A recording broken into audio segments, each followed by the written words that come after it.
Welcome to Pharmacy View Podcast, where we provide regular interviews with pharmacists and key industry people within Australian pharmacy and associated industry. In this stream of podcast episodes, we discuss aspects of pharmacy career, resources and training, and how each area interacts with guests' current role or pharmacy-related business. I'm your host, Kavita Nadan, Pharmacist Founder from Locumate, and my guest today is proudly brought to you by Shopfront Solutions, for all of your shelf and digital marketing needs, part of the Arion Technologies Group. Honestly, I can generally attest to Blacktown being the most multicultural area I've ever worked in, and it's beautiful. You see different types of cultures on display, clothing displays, cultural and religious sort of backgrounds all melding into one little area. It's beautiful. But with that, you need to be really sort of geographically, or rather geometrically, spatially aware of your surroundings and how to approach certain people and how to approach them in terms of language, in terms of body mannerisms, in terms of eye contact as well. Some people are for it, some people are against it. So it just depends on where they're from. So it's really more of sort of adapting and sort of learning about your community and learning where you are. Like you said, that community and rural aspect is beautiful, by the way. Like the fact that they bring you baked goods is absolutely adorable. I love that. I think in Blacktown we do get the occasional goodie here and there, but we're not like that though. But I think, it's definitely about adapting, definitely. So, and getting them to feel like you're on their side, which we are. We're their cheerleader, we're their healthcare cheerleader, essentially. We're trying to cheer them on the right path and sort of make sure they're on the straight path. Happy New Year, my wonderful listeners. Can I just say that now, even though we're in February? Anyway, my goodness, time is flying by. It's been a while since I've done a podcast, but I'm so glad to be back to recording again. And a really awesome way to start off the new year is with a very exciting guest. I've got Ghassoub El Assaad. I hope I'm saying your name correctly, Gus. Yes, very good. He's a founder at PharmacyDownUnder and currently working as a PIC as well. A lot of stuff going on. Welcome to the podcast, Gus. Well, thank you so much for having me on. I really, really appreciate it. I know all the hard work you guys do with the Pharmacy View podcast. It's a great show, so I'm happy to be a part of it. Amazing. Cool. So, as you might know, I do always ask my guests a icebreaker question. Today for you, I just want to know, what's your favorite travel destination and why? Well, it's a very good question, actually. My personal favorite travel destination will always be Malaysia. That place has been like a second home to me. I've been there a few times in the past, and I'm overdue for a third visit, to be honest. Just the culture, just the people there, just the environment, the food. It's just so homely and so wholesome. It's definitely something I recommend for everyone.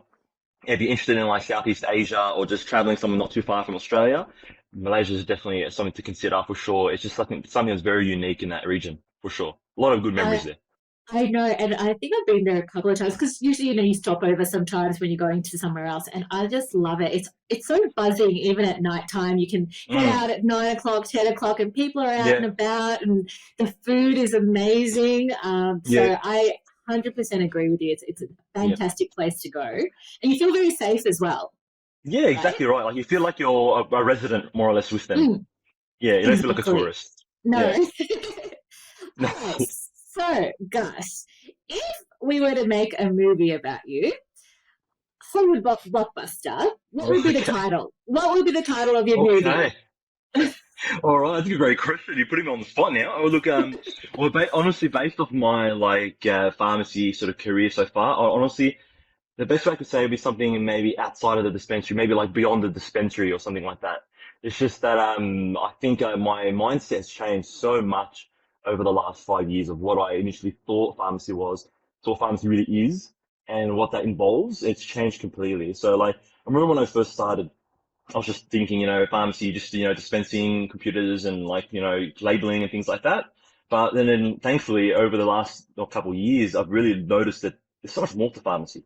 There's a lot more to pharmacy than just dispensing and labeling and, saying hi to people and buy. It's a bit more than that. It's a lot more than that, actually. So yeah, I'll definitely say maybe beyond the dispensary or beyond the pharmacy or something like that. That's pretty cool. I like that. It's quite catchy as well. Oh, there you go. Coming out 2024. Yeah, that's right. Everybody, you heard it first here. So tell me about your journey though, whether it be through your childhood, getting into pharmacy and to now. Tell us Mm. all the good bits, bad bits, all of it. Yeah, absolutely. So it's a pretty interesting story, to be honest, because the thing is, it all started like when I was quite young, and a lot of my family, extended family, were involved in the healthcare industry in some capacity. So whether it be dentistry or pharmacy or medicine, in that realm, there was always at least two or three people from different chains of my family tree that were all part of it. And I was very fortunate as well. My first cousin was a pharmacist as well, and she was really my mentor, so to speak, throughout my whole sort of journey in pharmacy. And she was really the one that really pushed me to go into pharmacy. So I think that was really the main influence. And the fact that she was so accommodating, and it was actually such a really amazing representation of what a pharmacist is, it really sort of inspired me to sort of follow in her footsteps for sure. But then later on, after HSC was all done and dusted, I was straight into uni and doing a Bachelor of Pharmacy, 2014. That was a really, really good opportunity for me because I was able to meet a lot of people that I never would have met otherwise, and still good friends with to this day, and still sort of work with to this day as well. So that was a really, really unique experience. Now, after I finished that, I think that was in almost 6 years ago at this point. So I'm showing my age now. So essentially, now I did my internship then after that, did that in a big box pharmacy over in Liverpool, for really quite an interesting experience. I'll be honest. It was, good experience. I made a lot of really, really good friends there. And honestly, I learned a lot about what it takes to run a pharmacy from start to finish. So I've learned a lot about not just the services side of things, which was great, but I also learned a lot of things a lot of interns would normally see, which is the sort of the admin side of things, the business side of things, the sort of the day-to-day sort of procedures that you need to get your head around, and sort of the standard they need to keep in order to keep the pharmacy afloat more or less, and not under. So I think that was a really, really unique experience, I'd say, for sure. And then after the internship, I sort of split away, and then I've moved over to now the pharmacy that I'm in now. And in between, I'd worked at a few 24-hour pharmacies and a few other late night chemists as well. And then now sort of settled in Blacktown at the moment. And this is where sort of I felt I've sort of flourished the most, I'll be honest with you. So I've really, really enjoyed Blacktown a lot. It's been a really good experience there, and I've really, made a really good, strong connection, not just with my colleagues, but, actual proper connections with the patients and the community at large. So much so that you sort of, it's kind of a weird sort of feeling, but like, when you go on your lunch break and you see regular customers outside the shop and they're saying hi and they know you straight away by face, you don't need to be wearing a white coat to be recognized, and they know, your role in their health and their role in their community for them personally. So it's a very, very unique experience, and so grateful for it, 100%. It's been a game changing. Amazing. And I think what I got from that, like you having that, environment where you could learn in your internship, and more than just that dispensing aspect, but actually learning the business side of it, learning the stuff that we don't typically get taught. That's amazing. And that probably has built up a base for you to then go out and be so comfortable and confident in your new role as, in Blacktown, because not a lot of people get that opportunity, do they? Like that really hands-on approach to learning the other side of the business or the other side of the dispensary, I guess. Yeah, that's right. Correct. 100%. So like, I honestly noticed that a lot, especially, I was really, really fortunate to have like an internship that was really supportive, in the sense that I had a lot of really good pharmacists that were with me and sort of molding me and sort of pushing me through and trying to gear me into the right direction, which was really fantastic. And I was really thankful for was that even though the pharmacist was very busy, I was very fortunate enough to have time allocated, or even just, just instructions and guidance and training and quizzes throughout my work shifts as an intern, which is like something you honestly can't really say is oftenly done in pharmacy in terms of interns. So I was really, really fortunate for that. I'm very blessed for that, to be honest. And I think those pharmacists that sort of were guiding me throughout all the maybe 2 or 3 pharmacies that I was working in until now, have really been instrumental in terms of really getting me in the mindset of where I am now, and really sort of giving me the reason why I've started this whole Pharmacy Down Under sort of situation, just to help fill that void that I feel like is still pretty there at the moment. Great segue. Now let's learn a little bit more about Pharmacy Down Under. Now, for me, when I first came across your profile and, we decided to do the podcast, I didn't really do the research because I wanted to hear it from you directly, and for all of our listeners as well in the industry to get to know it. So with the experiences that you've had, they've obviously motivated you to start this project. tell us about it. What Yeah. first motivated you, and then what it actually is. Yeah, absolutely. So the whole sort of reason, like the whole genesis of the idea, or like the idea of Pharmacy Down Under or PDU, essentially is I've seen so many of my classmates, or I've seen so many of students after me, or even before me as well, come directly to me and ask for help. And like might not even be working with them, or I might not be working in the same ITP program at all. So like I don't have any context to how they're studying or how they're learning, or if they're learning at all. And then they're asking for help, and they're asking very basic things that normally you should be able to experience in a day to day. So I felt disheartened for them, so to speak, because like I was very fortunate to have the ability to have that support like network and connections in my internship. So I was thinking, look, I understand that pharmacies are busy, and I understand that you might organize a time with a certain pharmacist or your preceptor, for example, or the pharmacy owner, just to organize time to be in practice or revision, or maybe you want to ask questions about the business or ask questions about pharmacy in general.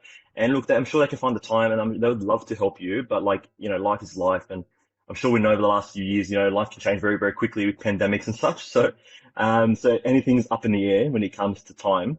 But yeah, so I don't, it's not anyone's fault, so to speak. It's just that I understand there's a reason why it's not really a practical sort of situation to always constantly sort of sit your preceptor down and interrogate them and ask them questions and things like that, where they probably have 16,000 things going on.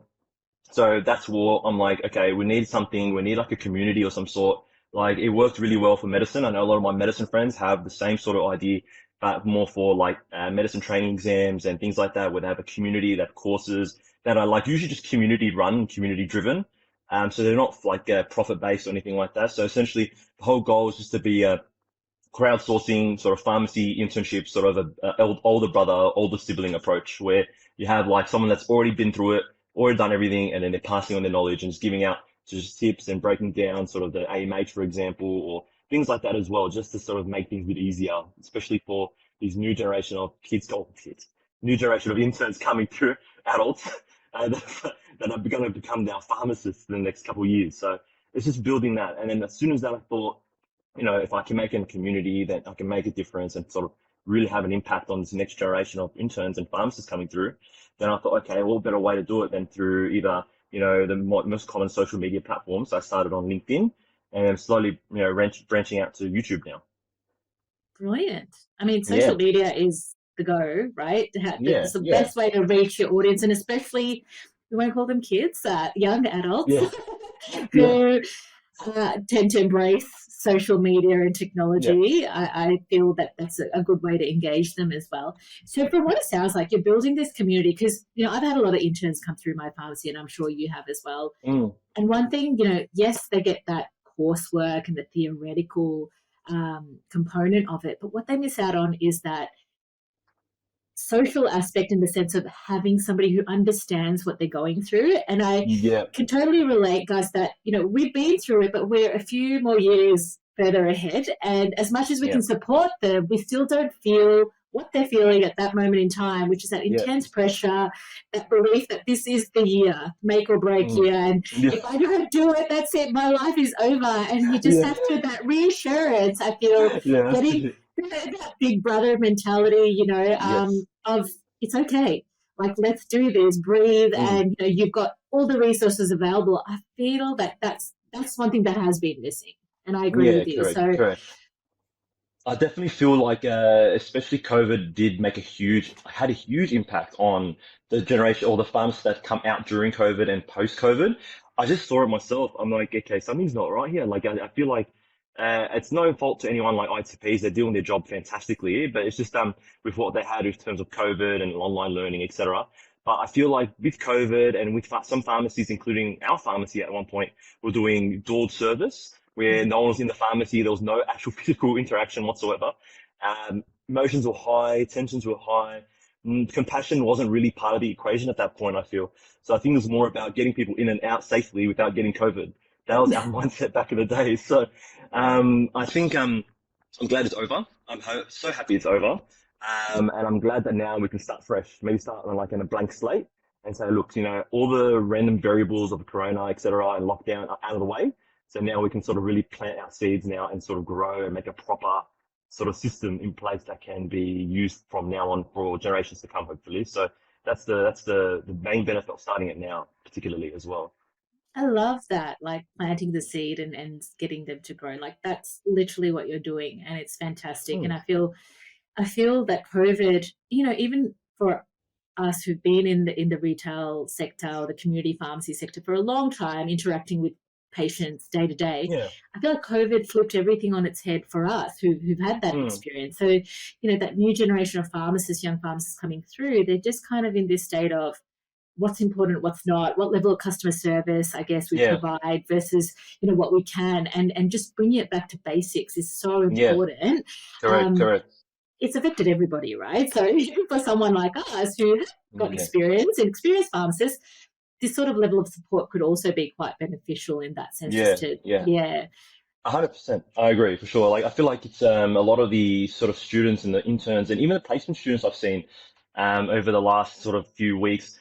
It's just they're really knowledgeable content wise. That's fantastic, and that's a really good thing. But the thing is, in the community setting, I feel like it's good. It's a real skill of community. Sorry, is to be your communication skills need to be to a level where you can balance out the high level sort of clinical thinking, clinical terminology and jargon and mindset with just a regular delivery of information to, John and Jane on the street in order to get them to understand their health better. So I think that's the biggest difficulty that I feel like a lot of students are suffering with. They don't know how to get their words together, so to speak, and translate the AMH into like just regular community talk. So that's something that they're definitely going to try and work on for sure, hopefully. Yeah, what I found, and just as a reflection piece, is that when I first registered as a pharmacist, I went and worked regional. And it's amazing the difference in the level of connection you have with your patients in a regional rural setting, because you're like their best friend. Like for that day, like they know you, they'll bring you vegetables, they'll cook something, bake cakes, and it's a total different, but you learn to have a different level of connection, I feel, than you would in a busy kind of more metro pharmacy. But it's kind of like you need to bring that back into, because every patient who comes through the door wants to feel like that they are the most important patient that you are dealing with on that day, right? And I agree with you. I feel that AMH, yes, the knowledge is always there, but it's not about spouting back facts. It's about turning that into saying, hey, Mrs. Smith, how's your dog? I heard it was, sick or unwell, and then just letting you know about these antibiotics, and just that level of banter and connection, and knowing how to change it to build rapport for your patients as well, right? 100% agree. 100% agree. Like especially because in my area, metro area, Blacktown, there's honestly it's a smorgasbord of nationalities and cultures, and it's beautiful. I love it. Honestly, like I can generally attest to Blacktown being the most multicultural area I've ever worked in. And it's beautiful. Like you see different types of cultures on display, clothing displays, cultural and religious sort of backgrounds all melding into one little area. It's beautiful. But with that, you need to be really sort of, geographically or rather geometrically spatially aware of your surroundings and how to approach certain people and how to approach them in terms of language, in terms of body mannerisms, in terms of eye contact as well. Some people are for it, some people are against it. So it just depends on where they're from. So it's really more of sort of adapting and sort of learning about your community and learning where you are. Like you said, like that community and rural aspect is beautiful, by the way. Like the fact that they bring you like baked goods is absolutely adorable. I love that. Look, I think in Blacktown we do get like the occasional goodie here and there, but we're not like that though. But I think it's definitely about adapting, definitely. So and like getting them to feel like you're on their side, which we are. Like we're their cheerleader, we're their healthcare cheerleader essentially. We're trying to cheer them on the right path and sort of make sure they're on the straight path, hopefully. Love that, cheerleader, healthcare cheerleader. So starting this, company, what shall we call it, this startup, Pharmacy DownUnder, what have been some of your learnings or challenges that you faced in getting this up and running, and possibly will continue to learn from? Definitely. I think it's a really good question in the sense that it's something that's a little bit different but similar at the same time to what I'm already doing. So it is pharmacy related, which is fantastic. So it's not deviating too far from my like specialties. So But the only real issue in this case is more, well, not really issue, it's more of a challenge, so to speak. It's that it's more of a learning curve in the sense that you need to be able to problem solve at a different level and in a different way that you problem solve in a pharmacy. So when in a pharmacy, it's always about, really, really fast thinking, really forward thinking as well, and making sure that you're covered, customers covered, and patients taken care of. They have their medications and their situation sorted, and you have your dispensary sorted as well. And like, there's always going to be problems in the pharmacy. It's just a matter of, existing. We're going to have staff shortages, someone's called in sick, or something's broken, the dispensing robot's broken, or for example, there's a doctor that's not prescribing something correctly, you need to reach out and make sure they correct it, etc. Or a patient's come in, just with a fresh injury, and you got to help them do some first aid. There's always something happening. But that's good. That's what we're there for. So like, that's what pharmacy is. But when it comes to the online world, it's a little bit different. It's a little bit slower, to be honest, I think, in terms of challenging, in terms of problem solving. So it's not about immediate change you got to do on the spot. It's more about planning. It really is about more detailed and more sort of, how do I say, like minute granular planning, where you got to sort of sit down, literally with pen and paper, and write down, okay, look, this is my plan. This is my experience, by the way. This is how I did it. So essentially, I had a plan. So I sat down, pen and paper, I literally write down, okay, look, this is the ideal problem scenario. So this is the 22-year-old pharmacy intern, for example, just finished my ITP. I had working in a super busy metro pharmacy. I've barely had any real proper interaction with my preceptor. I have a lot of hesitation with calculations, or with the legal aspects, or with just communication skills, or for example, like using like the texts to infer answers, like for example, using the AMH or the ETG to find a solution to a problem solving question. So that's the ideal situation for, well, not really, but the ideal problem situation that I'm trying to fix. So like the problem I'm trying to solve. And then what I write next to it, like how would I do something online to benefit that student specifically? So then, for example, it'd be the online newsletter with the weekly like supply of sort of content and notes and tidbits and even skills that you can enact in the pharmacy. It doesn't have to be related directly to the internship specifically, but pharmacy as a whole. So most recently, for example, we published the one about the NIP. So it was a really good idea, especially it's very timely around this time of year, where the NIP is sort of going to be our catapult into sort of extended scope of practice, which is what we want. So just trying to get the pharmacy interns and even ECPs, like early career pharmacists, get them involved, get them aware of what's happening, and make sure they maybe try and make a change. But then after that, for me, the next challenge would have been, how do I sort of formulate it in an online platform that's consumable and it's easy and it's like portable?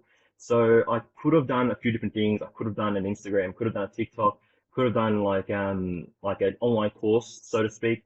Look, to be honest, I pretty much eliminated the idea of an online course, just because it's not feasible to do something that is going to cost money, I'll be honest, especially with things, the way that things are at the moment, and with the cost of ITPs and just the cost of living in general. I think it's probably unreasonable to ask that of an intern. So I thought maybe we'll navigate something that's more easily accessible and it's regular content that's free. So I've landed on social media and YouTube together. So from the newsletter, LinkedIn, that's usually where all the interns and the pharmacists usually are. And in terms of discussing pharmacy, you wouldn't really be discussing pharmacy on Instagram or TikTok. So normally I've shifted over to LinkedIn mainly, and then YouTube as well as the main delivery for the content. So it's been a really, really good journey so far, and a lot more to come. It's only very early days. Like I said, we're planting the seeds for now. So I'm hoping there's going to be a lot more changes and a lot more, hopefully, updates and growth in the next few months to come, especially on YouTube. Yeah, perfect. And do you have anybody else in your team, or is it just you right now doing it all? Yeah, so it's mainly me at the moment. I'm the main sort of content creator at the moment, but then I have, thankfully, I do have a pharmacy student that's working with me in my pharmacy at the moment that's also helping with this content creation and also helping in formulating some content ideas, especially mainly for the YouTube side of things. When it comes to the newsletter, it's usually all me for now. Yeah. So that in itself is a challenge, right? That's time and juggling. How do you find you managing, with your role in the pharmacy, especially as PIC, and then also this? What are you doing? How are you doing it all? I'll tell you what, it's not easy, I'll be honest. It's actually quite difficult and it's challenging. I knew it was going to be a challenge from the start. I welcomed it, to be honest. I'm like, yeah, look, why not? I need to break the mold. I feel like, even, I'm sure you feel it sometimes, like, when you're early on in your career, that you get to a point where you've acquired all these skills, and then you're at a position where You're like, okay, look, I've done everything I can. I've learned everything I possibly could. What's the next jumping point from here? Other than like pharmacy ownership, for example. So it's either you either shift away to a different sort of area of pharmacy, or you find something new within that bubble that you're in. So that's the predicament that I was in about maybe 2 years ago. And then I'm like, okay, something's got to change. Like, I need to really put myself in a position of growth and a mindset of growth and development, as opposed to a mindset of complacency. Because I feel like if you become complacent in any field, it's just downhill from there, to be honest, because your standard of care will just suffer. And then at the end of the day, if your standard of care suffers, ultimately your patient suffers too, really. So it's quite deep, but it's true. And so I think I had to make the change. So I decided to do this early on. In terms of practically how to do it, or that was a different animal altogether. And that was more of lists upon lists. So I'm a very list heavy guy. So I like to like plan out my whole life in a book. So I have like daily dot points. So I have multiple journals going on at once, one for each thing. So I'm essentially just planning out your day, incrementally sort of writing down what's the like list of priorities essentially, and then how to do the priorities specifically. Like, for example, like launching a newsletter. Okay, that's a great task. But then underneath you'd write, like a 10-step plan of exactly how you're going to actually do that, not just say it. So it's, I think it's more about planning for action than like just planning for planning sake. So I think, that's a really, really important thing. And I used to do that, unfortunately, all the time, where I used to make these massive plans and not actually action them. But then I think it's like a switch flicked in my head, and I'm like, okay, I think I need to actually make a difference with myself. So I thought, yeah, so definitely being someone that is actionable is a really powerful attribute that I've noticed for sure. Amazing. And I think that's something a lot of interns could probably take as a very important skill set is, building these checklists is so important. Like every time you enter a pharmacy, you have to think about how is your day going to go and what's priority, right? Because we can get caught up in so many little menial tasks, and they may not eventually contribute to your patient's health and well-being. Correct. But we got to focus, keep our focus. And that's literally what you're doing right now with your journals and checklists. And it's like, wow, because I think I will take some of that on board. Very bad. Honestly, it's game changing for me. Like, nothing stays in here. I got to put it on pen to paper. Like, it's just, if I leave it in my brain, I'll just get so bogged up. I won't be able to focus properly. But yeah, I have to do it. I'm like an old man at heart, really. No, but it's good that you've identified where you needed to change, I suppose, a habit to ensure that you get the most efficiency, right? Which sometimes we don't take a step back to do that, and we continue going, and we're like, why is nothing progressing? But this is the reason. Like, action is very important. That's it.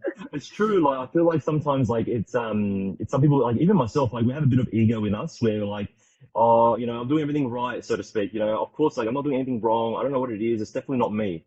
But like, let's be honest. Like, if you step back and, or maybe if you have someone that's like a really close friend that really cares for you, they'll tell you, they'll call you out, and they'll be like, "Look, mate, you're doing something wrong." So we all need that. That's right. Everyone who has a close friend, please go to them and ask them for honest advice, because I feel like they should give it to you, right? So, Gus, being in this new world of Pharmacy Down Under and creating this amazing new platform to be able to reach out to these new young aspiring pharmacists, what, let's say, 3 pieces of advice would you give to anybody else looking to, change the course of their career or start a new project? What would they be? Yeah, absolutely. That's a good question, honestly. And I think it's something that we all should be asking ourselves at some point in our careers. Like what am I going to do to break the mold or make a difference in pharmacy? So it doesn't have to be something like grand and like be like, oh, I'm going to become the pharmacy guild president, or like I'm going to start my own guild. It's like, no, it's like, it's more about like, how are you going to make a difference in your pharmacy? Like, if you're working in a chemist, like, what are 3 things that you want to improve? Like, there's always something to improve. I think the main point out of 3 here would be having an improvement mindset. That's super important. I think if you go into work or you go into life in general, if a mindset of just settling with what you have, look, that's fine, and it's not a problem, it's not bad, but it's just not really getting the most out of your opportunity. Like, we're really fortunate here in Australia to have the pharmacy industry the way it is, much better than other countries, and with Medicare as well. It's it's actually a gold standard of healthcare here. So I think, why not try and keep that standard high by constantly, incrementally improving and exponentially providing better service and providing that better healthcare it can be even something small, like even just optimizing a procedure in the dispensary, or maybe introducing a new service where it'd be like delivery, or it'd be like, HMR referral, communicating with doctors and getting HMR referrals and things like that. Something small like that can make a huge difference over time. So it's about applied pressure throughout time, not just all at once. So I think that's really, really important. The second thing I think would be really important too for all pharmacists or even interns and students from today, I think it's the concept of delayed gratification is a huge thing. I think what that essentially means is, in the world we're in now is all about instant gratification, where you're instantly rewarded, instantly, given the gratification, approval, compliments, etc. Or we crave it almost. It's almost sort of hardwired in our brains now, where we need to get someone or we need something to physically tell us we did well for us to progress. It's not about our goal. It's just about what other people think of us, really. That's the mindset, unfortunately, now.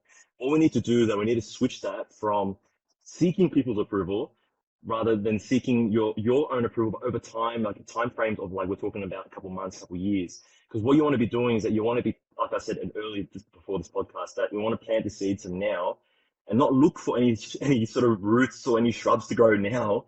We're going to wait at least a couple months and let them grow, let them sort of strengthen themselves, let them form foundations and pillars and trunks, hopefully. So when they grow, they're unstoppable, hopefully. So that's the goal. Delayed gratification is something that's really, really powerful. And I think it's something that is better than motivation and is better than discipline. Because I think motivation is sort of seeking someone or seeking a source to inspire you. Whereas delayed gratification is you are inspiring yourself to keep going forward, because you're not looking for someone's approval, you're looking for your own improvement, personal insight. So it's very unique. Now, lastly, the only thing I would really mention that's already been covered in the first 2 points, but the third point I would say would be don't take anything personally. That's probably a really good one. It's a bit unrelated, but don't take anything personally. So when it comes to feedback, when it comes to busy time in the pharmacy, and sometimes you see people just not in a good mood, like patient-wise. Don't take it personally. I've seen so many patients, for example, had a bad day. They're coming to the pharmacy because they're unwell, so they're not there to have a chat. Usually, sometimes they are, but sometimes if students or pharmacy interns, they take it to offense, and I've seen it happen a couple of times. You got to pull them to the side and tell them, look, at the end of the day, it's not personal. It's the patient probably has a family member that's sick and dying. They might be sick or dying. They're not really in the best mood or to be in the pharmacy surrounded by medications, and I understand that. And our goal as pharmacists is just to help sort of pad the fall or cushion the fall, more so to speak, and make the environment as comfortable as reasonably possible. Now, of course, you can't win everyone, but we do as best as we can. And look, we just take our wins and take our losses and just take it on the chin. It's not a problem. So I just tell that as more of a motivational thing for some pharmacy interns to not feel downtrodden if they feel like they're not being treated well occasionally. Of course, there's difference between being rude and being sort of a bit aggressive, or like it's different. So like if they're being a bit snarky or a bit sort of short with you, like that's okay. Just breathe. Don't be upset. Don't take it personally. Don't react. That's very, very important, because you'll make things much worse for yourself. Just understand that pharmacy is about we're the cheerleaders of the patient. Okay, if they're down, understand there's always a reason. They're not upset at you. There's always something else that's causing this problem, and that's why they're here. So you've got to make life more comfortable for them as much as possible. Yeah, absolutely. Very, very good points. I love the delayed gratification piece. I think with the younger generation as well. And look, it even goes to me, like when you do something, you want the results very quickly, right? What is required is actually a lot of patience and a lot of little moving parts that require you to get to here. And that's right. It's actually, once you get there, that feeling and exhilaration of actually reaching a goal is amazing. If we all got to this point straight away, there'll be no need to, have that feeling or that excitement and that adrenaline rush you get from achieving something. And I feel the persistence key is so important, and great point. I feel for a lot of new generations and older, right? Just to be able to go, hey, work hard at something, and then you'll feel the fruits. Yeah. Correct. Yeah, like stick to something you're passionate about, and then just focus all your energy into it. And as long as you're passionate about it, then you don't need motivation. You don't need discipline, because you're already passionate about it. So as long as you're not looking for instant gratification, that's the most important thing. It makes a huge difference for sure. Absolutely. Well, we're nearing the end of our podcast, Gus, but I do want to close it off with asking you, what are you most excited about in pharmacy in the next 2 to 3 years? What do you feel are going to be some big milestones? Yeah, for sure. Like I'm sure you know, like your viewers know for sure. Like pharmacy is evolving like really quickly now, and I think we're hitting a point. Like it's like we're hitting the precipice of the mountain now, where like we're gonna once we get over the edge, it's gonna be a whole bunch of things that are gonna be coming in our way, which is fantastic. So I know a lot of people in the past, even myself included as a student, I was a bit tumultuous, or rather just a little bit hesitant with pharmacy in terms of a lot of doom and gloom back in the day, about like 5, 10 years ago, about what pharmacy was doing and what our trajectory was. But thankfully, I can confidently say now that honestly, like I generally think that there's going to be a huge push and a huge change. And the reason why I'm so confident is because of the whole extended scope of practice idea. So that's just the first step into really evolving what the role of the pharmacist is. It started off the UTI trial, now the contraceptive pill trial, and now the NIP vaccines, which is a game changer. Honestly, it's huge. The next step from here would be like hopefully a little bit more prescribing rights, for example, a little bit more service accessibility, to lay off the burden of GPs and medical centers and emergency rooms, and bring them into the pharmacy. So I think that'll be, because we are already the center of the community already, so it's already a given.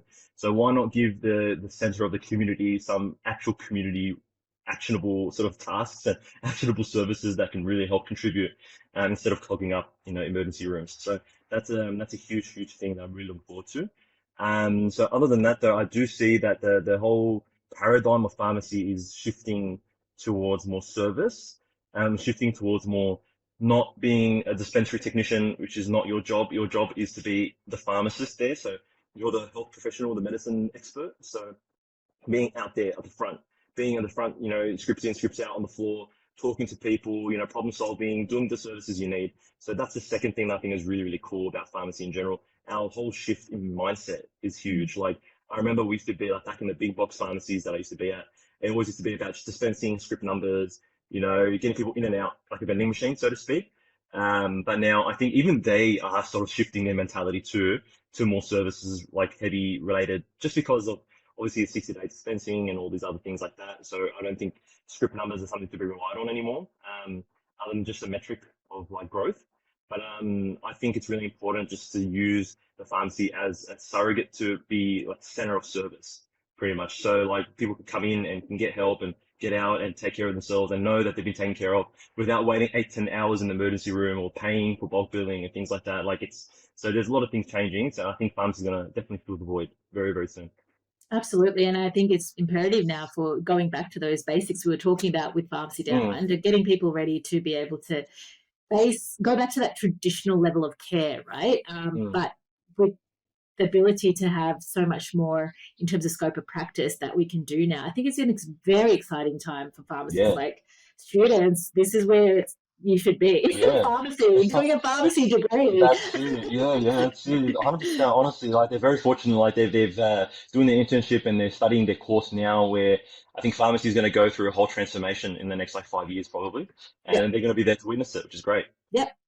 Very cool. Very exciting. Thank you so much, Gus. It has been so fun. I think I could have spoken to you for another hour or so. It's been really insightful, and I've loved some of those words of wisdoms you've shared with us today.